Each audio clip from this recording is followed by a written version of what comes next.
माँ दुलादेवीଙ୍କ बार्षिक महायज्ञ उद्घाटित। उराली ग्राम पंचायत अंतर्गत काजीपुर ग्रामर ग्रामदेवती माँ दुलादेवीଙ୍କ पीठरे वार्षिक महायज्ञ उद्घाटित हो जाइछि। एही महायज्ञ 4 दिन धरी अनुष्ठित होइथिला। महायज्ञर प्रथम दिवस रे सिढ़ुआ नदी शताधिक महिला और पुरुष संकल्प पूर्वक कुंभरे जल उठाई घंटा घंटा सह माँ मंदिर परिसर थिबा यज्ञ मंडप रे कलश स्थापना करथिले। शेष दिन यज्ञर पूर्णाहुति होगा सह प्रत्येक दिन संध्या समय विभिन्न अनुष्ठान मानक द्वारा सांस्कृतिक कार्यक्रम अनुष्ठित होता। 20 वर्ष धरी अनुष्ठित हो आसुवा एही यज्ञ आखपाख अंचल सहस्राधिक भक्तों समावेश देखा मिली एवं प्रत्येक दिन संध्यारे विभिन्न राजनैतिक दल नेता मानकर भीड़ देखा देइथिला। सभापति संजय स्वाई, उपसभापति गणेश साहू, संपादक मानस साहू, सह संपादक प्रशांत साहू, कोषाध्यक्ष कैलाश साहू प्रमुख परिचालना करथिबा बेले समस्त ग्रामवासी वृंद, जय महावीर नवज्योति यूथ क्लब और काजीपुर ग्राम कमिटी सदस्य माने सहयोग करुछंती। कटकरू क्षीरोद कुमार बेहरा रिपोर्ट सठिक खबर। पीठ माँ दुलादेवी पीठ को प्रणाम कर माटी की प्रणाम कर माँ दुलादेवी 20तम वार्षिक महायज्ञ उपस्थित थिबा गुरुजन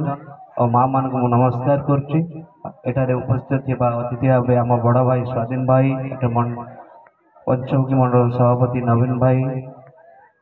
और प्रमोद भाई और अशोक भाई और गणेश भाई और एठिकार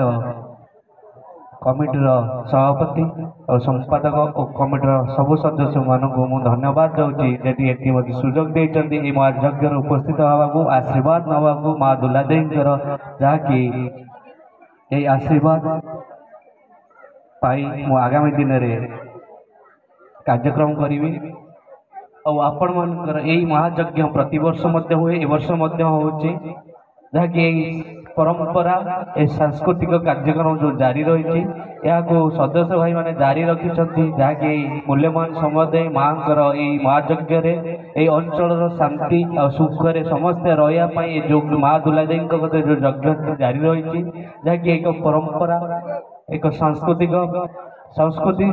रहिले जहाँकि आम पिला माने सनातन धर्म जहाँकि यही शिक्षा लाभ करती और सनातन धर्म ही जारी रही है। यही धर्म जारी रहिले आम पिला माने आगामी दिन में निश्चय निश्चय तांकर शुभकामना और भविष्य गढ़ती जहाँकि यही भगवान कदर माँ कदर प्रार्थना करे जहाँ ग्रामवासी और समस्त शांति रो यहीपरी मुझे प्रतिवर्ष यही महायज्ञ योगदान करी और एक परिवार सहित मुझे एक अतिथि नुह ये परिवार सहित एक कमिटर सदस्य सहित प्रतिवर्ष योगदान करी मुझे कहवाक धन्यवाद जनाऊँ।